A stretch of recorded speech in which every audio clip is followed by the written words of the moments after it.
আগে কি সুন্দর মাল কামাইতাম আমরা, আগে কি সুন্দর মাল কামাইতাম, আগে কি সুন্দর দিন কাটাইতাম আমরা, আগে কি সুন্দর মাল কামাইতাম। টেন্ডার যখন হইতো আপাই আঙ্গো ডাকতো, উন্নয়নের নামে সবই লুটা খাইতাম। টেন্ডার যখন হইতো আপাই আঙ্গো ডাকতো, উন্নয়নের নামে সবই লুটা খাইতাম। পাইপ গান, মেশিন গান, গানেরই তুফান, পাইপ গান, মেশিন গান, গানেরই তুফান, লইয়া শটগান নৌকার মিছিল করিতাম আমরা, লইয়া পিস্তল নৌকার মিছিল করিতাম। আগে কি সুন্দর মাল কামাইতাম আমরা, আগে কি সুন্দর মাল কামাইতাম, আগে কি সুন্দর মাল কামাইতাম আমরা, আগে কি সুন্দর মাল কামাইতাম। হিন্দু বাড়ি তো টাকা পয়সা থাকতো, আমরা সবাই গিয়া ডাকাতি করিতাম। হিন্দু বাড়ি তো পূজা যখন হইতো, আমরা সবাই গিয়া মূর্তি ভাঙিতাম।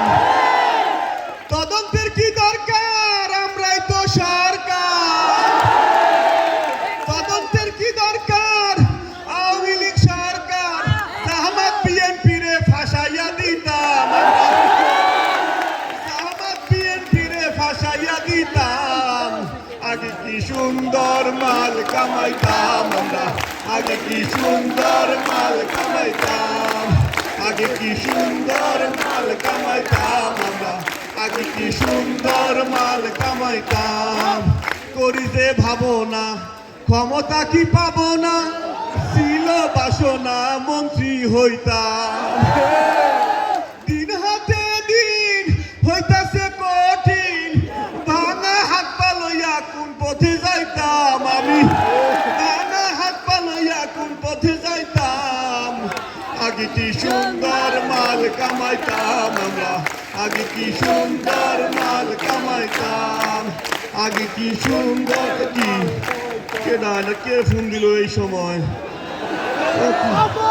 ও কি এটি ইন্ডিয়ান নাম্বার, নিশ্চয় আপা ফোন দিছে, ইন্ডিয়ান নাম্বার। এই ফোন ধরবো না, এই ফোন ধরবো না। আজ পর্যন্ত যতজনের লোকে কথা কইছে, অতটাই ফাঁসিয়ে গেছে, অতটাই কট খাইছে। এই ফোন ধরা যাইবে না। হ্যাঁ, এখন ফোন দেয়, এখন ফোন দেন কে? যখন পালাইছেন তখন কি আমাকে কথা মনে আসিল না? কত কিছু করছি এই দলের লেখা, কত মারামারি করছি, কত কিছু করছি। ঠিকই তো, পালানোর সময় হেলিকপ্টার দিয়ে একা একা পালাইছে, আমার কথা মনে নাই। এত বড় একটা হেলিকপ্টার, সিফা সাফা কি একটু জায়গা হয় নাই আমাকে? কি কমু, দুঃখের কথা, কষ্ট লাগে। আপা ফালানোর পরে ভাবলাম এই দেশে থাকা আমাকে নিরাপদ না, এই জন্য চেষ্টা করে আমি একটু ফালাতে পারি কিনা। এই জন্য টাকা বসে লইয়া চিন্তা করলাম আপা যে দেশে গেছে, এই দেশে আমি একটু চেষ্টা করি পালানোর। এজন্য ব্যাগের মধ্যে টাকা বসে লইয়া গেলাম গাবতলি, দেখি বেনাফুল দিয়া ইন্ডিয়ানি যাওয়া যায়। এরে আল্লাহ, চিন্তা করলাম গাবতলি দিয়া বাসে উঠলে যদি আমার চিনালে, আমি তো নেতা, বাসে তো ওটা যাইবে না। সামনে যায় দেখি একটা টেরা খাইয়ে, থামালাম টেরাকটা দেখে, ভাই কোন দিকে যাইবা? ট্রাকলা কয় আমি যশোর যাবো। কইলাম ভাই আমারে লইয়া যা। কয় সামনে তো বসা জায়গা না, আমরা নিতে পারবো না। আমি কইলাম ভাই তোরে 20,000 টাকা দিমু, তুই আমারে লইয়া যা। টেরাকলা কয় 20,000 টাকা দিলে আমরা নিতে পারি, তবে সামনে তো বসা জায়গা নাই। আমার টেরাকে পিছনে ছাগল আছে, ছাগল লগে যাইতে পারেন। আমি কইলাম আমি এত বড় নেতা, আমি ছাগলের লগে বইয়া যামু, কি করা, যান বাঁচান তো ফরজ। 20,000 টাকা দিয়া ছাগলের লগে বইয়া বললাম টেরাকে। হেরে আল্লাহ, ছাগল এমন জারুরা জারুরা, এমন দিয়ে ছাড়ান দেয়, এদিক দিয়ে গুতা, এদিক দিয়ে লেদা, এদিক দিয়ে সেনায়। টেরাকের মধ্যে কতক্ষণ বইয়া থাকতে থাকতে পেরে গেছে গ্যাস হইয়া। পরে চিন্তা করলাম একটু গ্যাসের ট্যাবলেট খাই। ব্যাগের মধ্যে একটা গ্যাসের ট্যাবলেট আসলো, ট্যাবলেট খুললা যেই মাত্র মুখে দিমু, এক পাড়ার পাড়াইয়া এমন ঠুসা দিচ্ছে, ট্যাবলেট গেছে হারাইয়া। এরপরে ট্যাবলেট খোঁজার লেগে নিচে হাত দিলাম, দেখি সারা গাড়িতে খালি ট্যাবলেট আর ট্যাবলেট। এরপরে কি করবো, একটা ট্যাবলেট উড়াইয়া মুখে দিলাম, এরে আল্লাহ এদি ট্যাবলেট না, এদি ছাগলের কি আর তোমার আল্লাহ। এরপরে রাত 3টা বাজে আমার নিয়ে নামাই দিছে যশোর। চিন্তা করলাম এখন তো হোটেলে ওঠা যাইব না, হোটেলে উঠলে যদি আমার চিন্না ফেলায়, আমি তো নেতা। গেলাম এক বাড়িতে, যাওয়ার পরে কইলাম বাড়িতে কেউ আসে আইন। এক মহিলা কয় আপনি কেডা? আমি গেলাম মা, আমি দেশের পথিক, আমার থাকতে দেন। কয় না বাড়িতে তো থার জায়গা নাই, আমি থাকতে দিতে পারবো না, তাছাড়া পুরুষ লোক নাই। আমি গেলাম মা, আমার খালি রাইতে থাকতে দেন, আপনার 20,000 টাকা দিমু। ওই মহিলা কয় 20,000 টাকা দিলে আপনারা থাকতে দিতে পারি, তবে এই হয়তো তাহার জায়গা নাই, পাশে একটা গোয়াল ঘর আছে, গরুর লোকে থাকতে পারেন। আমি কইলাম আল্লাহ, সারা রাস্তায় ছাগলের লগে আইয়া এখন আবার গরুর লগে কি করবো, যান বাঁচান তো ফরজ। 20,000 টাকা দিয়া যাইয়া গরুর লগে হইয়া পড়লাম। যে মাত্র চোখ লাগিয়েছে একটু ছাই দিয়ে, আরে বৃষ্টি, এমন বৃষ্টির বৃষ্টি। আমি গেলাম কি আকাশের তো অবস্থা এত খারাপ না, বৃষ্টি এলে করতিয়া সাইয়া দেখি গেলাম বলদ আমার উপরে জল বিসর্জন করতেছে।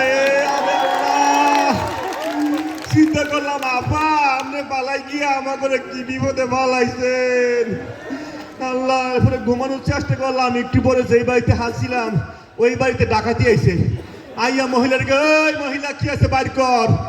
মহিলা কয় আমার কাছে কিচ্ছু নাই, আমার জামাই গাঞ্জা খাইয়া পাশে গোয়াল করে হইয়ে দিছে, ওরা ধরেন। এরপরে ডাকাত লাইয়া আমারে কয় কি আছে বাইর কর। আমি গেলাম ভাই আমারে মারিস না, আমি অনেক বড় একটা নেতা। কই গাঞ্জা খাইলে সবারই নেতা মনে হয়। এরপরে এমন কেলানিটা কেলাইছে, আমিও করে যত করিয়া বুঝানোর চেষ্টা করি আমি আসলে এই বাড়ির কেউ না, আমি নেতা, আমার কথা কেউ শুনে না। পরে ওই বাড়ি যে মহিলা ও আমার লগে রাজনীতি শুরু করছে, কই মন্টুর বাপ আর কত মার খাইবা, 5 লাখ টাকা আর 5 ভরি স্বর্ণই তো দিয়া দাও। আমি কইলাম মা আমার লগে আর রাজনীতি করিস না, আমি এমনি অনেক মার খাইছি। পরে ডাকাত দল চিন্তা করছেন গাঞ্জা কি পরিমাণ খাইছে বউরে, ও মা কয়। আমি ওপরে যত কইরাই চেষ্টা করলাম বুঝানোর যে আমি এই বাড়ির কেউ না, আমার কথা কেউ বিশ্বাস করে না।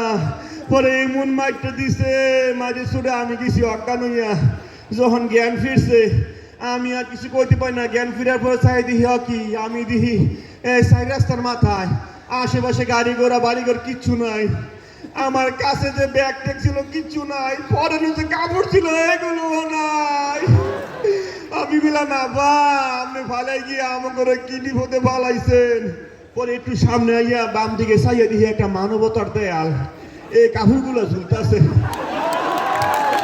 এই মানবতার দেয়াল থেকে এই কাপড়গুলো বইরা কোনো রকম ইজ্জতটা বাঁচাইছি। পরে চিন্তা করলাম অনেক মার খেয়েছি, একটু ডাক্তারের কাছে যাই। পরে গেলাম হাসপাতালে, যাওয়ার পরে এক লোক একটা ফাইল একটা প্রেসক্রিপশন ধরাই দিয়ে কয় ভাই একটু ফাইলটা ধরেন আমি একটু টয়লেট দিয়ে আসি। আমি ফাইলটা ধরলাম, একটু পরে এক কম্পাউন্ডার আছে, কই দেখি আপনার ফাইল দেখি। ফাইল দেখে কি আপনি এই জায়গায় কেন আমার সাথে আসেন। আমি বললাম ভাই আপনি যা ভাবতেছেন আমি তা না, কথা কম বলেন, আমার চেয়ে বেশি বলেন, আমার সাথে আসেন। আমার নিয়ে গেলো এক ডাক্তারের কাছে। ডাক্তারের ফাইলপত্র দেখে কয় মাশাআল্লাহ আপনাকে মতো ভালো লোকেরা দুনিয়াতে আছে বলে দুনিয়াটা এত সুন্দর। আমি কি সারা জীবন করলাম আকাম কুকাম, আমি নাকি ভালো কাজ করছি। পরে কয় আপনি কিছু খাইছেন। আমি কই না গতকাল রাত থেকে কিছু খাই নাই। ডাক্তারে কয় মাশাআল্লাহ ভালো, অপারেশনের আগে কিছু খাইতে হয় না।